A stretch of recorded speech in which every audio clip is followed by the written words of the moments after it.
It's the Ross Tucker Football Podcast.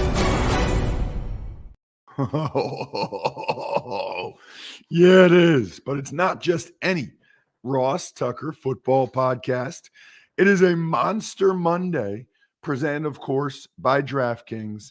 And there is a ton of stuff going on right now in the NFL, like a ton, which is why I had to bring in my good buddy, former colleague at SiriusXM NFL Radio, Booger McFarland. You see him all over ESPN.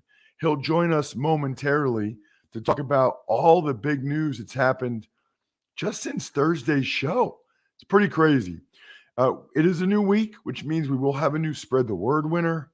We'll have a new sponsor confirmation email winner. And we will have a new YouTube shout out winner. You guys know how to do all that stuff at Ross Tucker NFL, youtube.com/Ross Tucker NFL.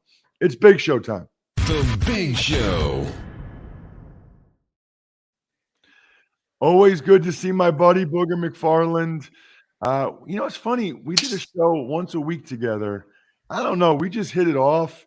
And I see what the networks are giving these other people. If any network was smart, they would just get Booger and I to do a show, and it would absolutely take off. Booger, good to see you, buddy. Thanks for coming on the show. Anytime, Ross. Glad to be here, man. Glad to be back on the mic with you, buddy. All right, so check him out on social media at ESPN Booger. That's the key to always know Booger's thoughts, what he's up to, etc. And I want to start, Booger. It's funny.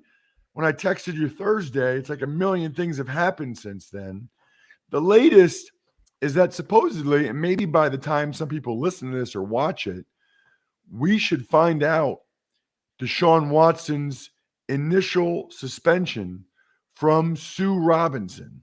So I guess question one is, what's your best guess? What are your expectations as to what she's going to say? I think it's going to be 8 games or less, Ross. I think the whole idea that the NFL leaked that they want a year or an indefinite suspension was just to kind of see what the temperature was with the public. And I think they want everyone to know that they are looking for a very harsh penalty. I don't think Sue wants to go that overboard in her first ruling. Like, this is the first time in the new process that she's going to make this decision. Nor do I think that whatever decision she makes, Roger Goodell is going to want to appeal for the NFL. Because, again, this is her first one. And I think everybody wants to let everyone know that we all have confidence in this new process. This was a collectively bargained process. And so I think she's used to dealing with criticism. She's a former judge.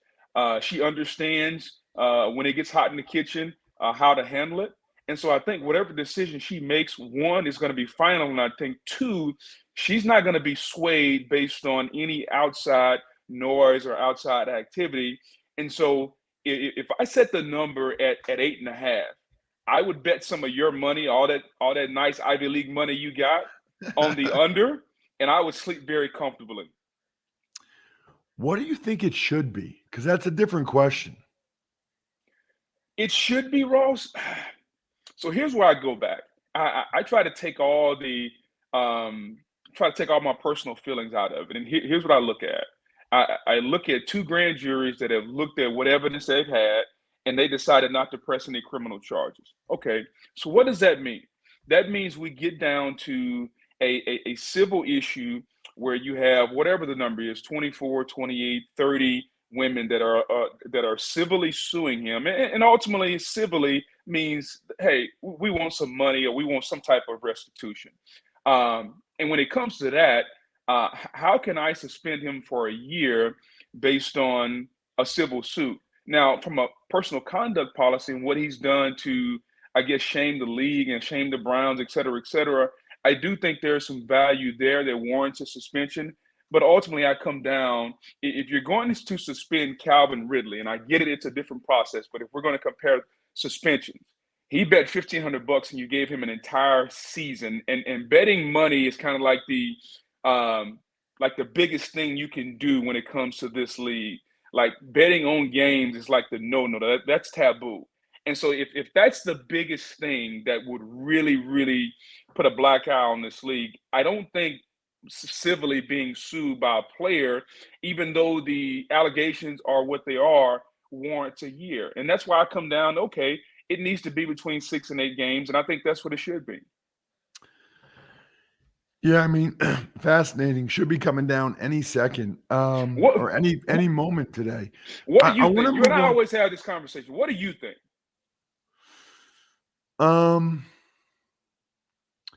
I think the reaction Uh-huh. of the public is going to be very important. And so if it's 4 games and there's outrage, I disagree with you. And I think the NFL will appeal it and Goodell will increase it. I feel like there's a sweet spot where if it's 8 games, I think I don't want to say it's like a fair deal. It feels weird to talk about a Right. situation like this with that, but I don't think there will be outrage if it's 8 games.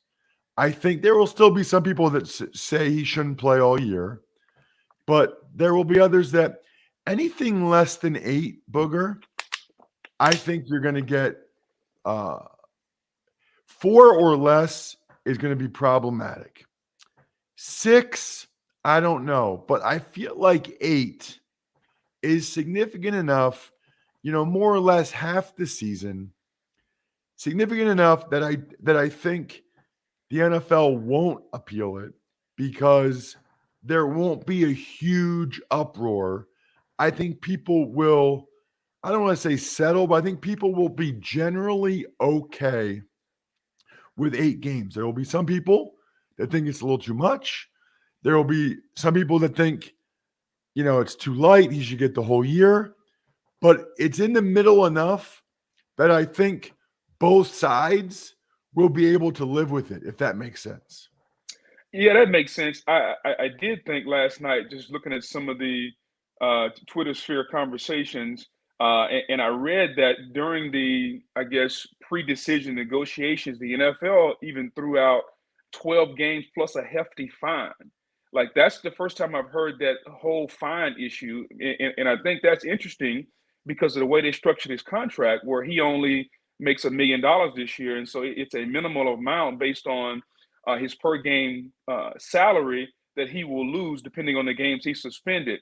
So I'm wondering if they go 6 or 8 games, and let's say they fine him $10 to $12 million, based on what the NFLPA said last night, that they would accept anything that Sue said today. I wonder if there's going to be a monetary amount to go with the game suspension that will kind of make everyone say, okay, we hurt him in his wallet, and we also hurt him where he can't play on the field. That'll be interesting to me.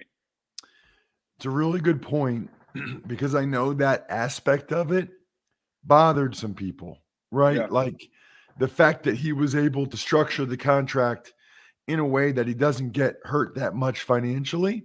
So that is interesting. Speaking of interesting, Booger, what a week last week for Kyler Murray and the Arizona Cardinals. I mean, I don't even know where to start. I'm going to give you a blank canvas. The contract signed, comes out. He's got the homework clause. Kyler talks. The Cardinals issue a statement that they're going to remove the addendum. I guess I want to start at the start with them having this clause in his contract in the first place and your thoughts and reaction to that. Well, that tells me, first of all, that there's some hesitancy based on what they know with him in the building and how he prepares and how he studies for games. That's the only reason you put that in there. Like, I've never seen it in a contract before. The only reason it's in there is because they want it to happen, and they also want to embarrass the player a little bit. And here's why I say that, Ross, is because that conversation could have easily been had in a room at the Cardinals facility. Hey, listen, as we enter into this new partnership, we have a couple of things that we need you to work on. You sent us a letter back in February basically saying, hey, we're not playing anymore. We want a new deal. And you made that letter public. Well, we want you to study a little bit more. We want you to be in the building a little bit more. We want you to fix your attitude. We want you to be the ultimate professional. And they could have easily had that meeting behind closed doors and nobody ever finds out. But the fact that they put this in a contract where everyone knows that as soon as that contract is filed, everybody's going to see it. They wanted the public to know, hey, yeah, they sent us a letter and it kind of looks like we met their demands. But just so you know, we're going to pay him. But here's what we're dealing with. And here's our hesitancy in paying this young man is because he doesn't work quite as hard. And I don't care what they say with the blowback and taking the clause out. The damage is already done. Just like that letter they sent in February, the damage is already done, Ross.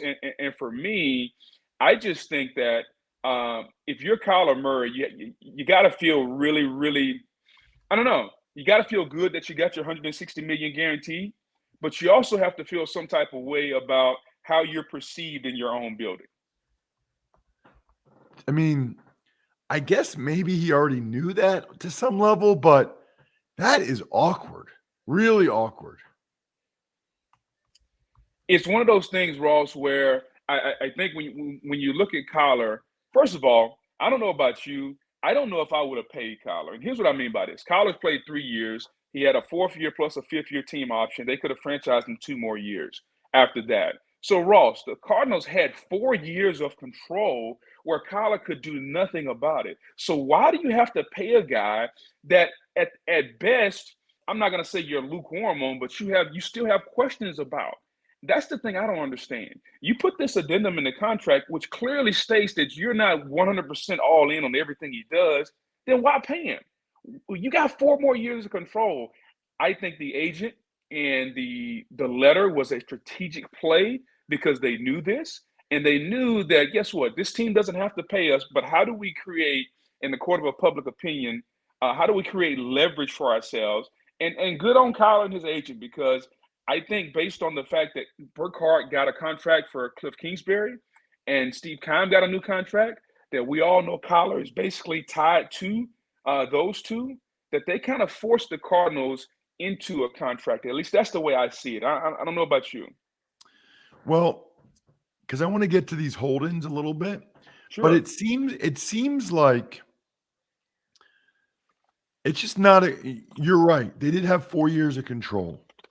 But once he scrubs his social media, once his agent puts out that letter, is it really worth it to have a malcontent quarterback? I just think, and really any star player, but especially quarterback, yes, they could have done what you did, but what you said.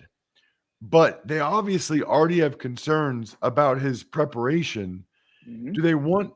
Are they better off over the next 4 years or however many years going, year to year and him being unhappy and this being an issue hovering over them? I think they ultimately decided their best chance to win these next couple years was just to give him a new deal as opposed to, doing the year to year thing. Yeah, I agree with that. And that's a good point. I think the other bigger picture, as we've seen Kyler Murray get his new deal, we're waiting on the Lamar Jackson contract. You have Herbert and Burrow coming, we assume, after next season. And then there's the outlier Deshaun Watson contract of $230 million fully guaranteed. I just think, Ross, that the owners and the general managers are doing an outstanding job of using the leverage that they have. And I don't think we're ever going to see another fully guaranteed contract. And I think the Kyler Murray situation, the Lamar Jackson contract negotiation, because these teams have all the leverage. If I negotiate after year 3, and I know that I basically have 4 more years of control on a first round pick, why would I ever kowtow and give you 230, 240, 250 million fully guaranteed? I think the Deshaun Watson contract is going to continue to be an outlier. And I think that unless there is a player that is willing to go the Kirk Cousins route, which is play on the tag year by year, or he is a non-first round pick where he only has a 4-year deal, I think we're going to look back and everybody's going to wait on and everybody's waiting on Kyler and Lamar and all these other guys. I just don't think we're ever going to get to a point where the owners and the teams feel like they don't have enough leverage where they have to bow down and give players, mainly quarterbacks, fully guaranteed money. The funniest part of the Cardinals thing to me is the statement they issued saying, now that they see the reaction, they're going to remove the addendum. Right. What did they think the reaction would be? That's why this is funny, man. This is one of those things like we're all trying to win the PR battle, right? Like anytime we put something on social media or we put out a message, we are really just testing the temperature. And the Cardinals statement, again, as we discussed, they knew what they wanted to do. They wanted to publicly humiliate the player. They did it. So now, sure, let's take it out. Let's bow down. Let's apologize and let's move on. But again, the damage is already done. This is one of those things now where, Ross, when you and I played, we didn't necessarily try to win the court of public opinion. We just tried to win. Nowadays, it's not even about that. Like, if I can win the social media war for the day, or if I can win the headline for the day, then it's worth me doing X. And I think that's one of the things that these players now who live their life on Instagram and social media, whereas we didn't, I think they make decisions based on that. And that's always going to be interesting and new to me. So we were tweeting back and forth at ESPN Booger, at Ross Tucker NFL, about how normal these hold-ins are now, Booger. I mean, I'm going to talk in a couple minutes about the Deebo Samuel contract, the DK Metcalf contract. There are still other guys, Roquan Smith, Deontay Johnson, Derwin James. You know, it's kind of interesting that this many guys are holding in, and it seems like it works. It seems like it's better than holding out. It's a way where I can satisfy the CBA and not get the $14,000 fine per day. It's also a way I can show and save good face by showing my teammates I'm here. But as a teammate, I also know there's a business component to this. And I'm here for you guys. And as soon as they pay, it kind of puts the pressure back on the team. Hey, guys, I'm here. There's no other place I'd rather be. I'm with you. But I'm not going to do what you're doing, which is practicing right now, until I get taken care of financially. And I think that's smart. It's a way to circumnavigate. And I think the owners don't like it. But right now, under this collective bargaining agreement, what are they going to do? There's really nothing they can do. And it's smart by the players. Now, again, I guarantee you, we always try to put Band-Aids on things. The next time there's a negotiation, they are going to try to put something in there where you can't hold out, nor can you hold in. But for right now, this is smart on the players, and I think the players have a little bit of leverage. By the way, I'm sorry for your listeners because we haven't talked about this so far, but your voice sounds terrible, dude. Like it sounds awful. And for you to be a professional, that I know you are, to come on and do this show, and it's clear your preparation wasn't what it needed to be because your voice sounds bad. I'm just like, things have changed over the years. Like there was a point in time where you would have been ready to go at 6 a.m. waiting on me. Now you log on at 7:30. Your voice sounds terrible. It's amazing what happens when you get all this money and all these jobs you have. It's amazing how you've changed, big guy. So it's amazing what happens when you were on the stage at a Jason Aldean concert last night and went to bed at 2 a.m. So look, I'm prepared. I'm prepared. I'm professional. This is like my second cup of hot tea. I've got the entertainer's secret. I'm squirting. Yeah, that's great in the stuff. back of my throat. I'm all in, man. I'm all in. Hey, last thing. I'm going to the Hall of Fame next weekend. Yeah. Tony Baselli invited me to his enshrinement, so I'm excited about that. I'm pretty sure you've gone maybe a couple times, but I wanted your thoughts on two D linemen getting in that were contemporaries of yours, Bryant Young and Richard Seymour. What do you remember those guys? Obviously, you overlapped a bunch of years and you saw them on tape quite a bit. Brian Young was kind of that first three technique where not only could he rush the passer, but he was pretty dominant against the run also. And I think he was as adept at doing both. Whereas you look at some of the guys in recent history, they're dominant, but they may not have the same prowess against the run that he had. Just an unbelievable force. Consistency comes to mind. He did it for a long, long time. And just one of the greatest human beings I've ever met, Ross. Just unbelievable person. When you talk to him, he makes you forget how good of a player that he was based on how soft-spoken he is and what he stands for. Richard Seymour, Ross, have you ever met a bigger human being from a defensive lineman standpoint? Like, I would have loved to seen him forklift you and just like chunk you like a rag doll because he's bigger than you. Like his arms are so long, and it just goes to show you that if you watch the game and watch the tape, you can dominate the game as a D lineman in more ways than just getting sacks, because he played in that 3-4 system, and it's not a huge system where you're going to just put up 15 sacks a year. But he played in that 2 gap, that 4 eye, that 5 technique, man, and he was just a load to deal with. He commandeered 2 guys all the time, and I think he got the ultimate respect from the New England Patriots when Bill Belichick and how they played him. They literally would allow him to 2 gap and take care of one side of the field, and then there are not a lot of players you put that kind of responsibility on. So. Another consistent performer, long time coming.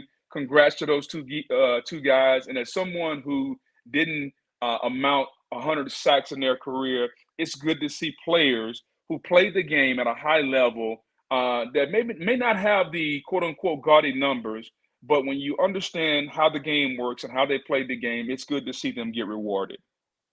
Check him out on social media. He is the man at ESPN Booger. Good to see you. Thank you for busting my chops like every time I ever interact with you. I really appreciate it, man. Ross, glad to be with you. And another thing, maybe try this. Take the silver spoon out that you've had since you went through the Ivy League, and maybe that'll help with the voice also. So, hey, I love you, pal. It's been way too long. Let's do it again soon. Sounds great. Thanks, man. There he is, Booger McFarland. Obviously, we're friends. Really, really enjoy that. You know what else I enjoy, by the way? Dealing with the professionals at Simply Safe. Whether it's their support staff, a monitoring agent, it's just nice that your security company, okay, the alarm goes off, they call. They're just nice. They're courteous.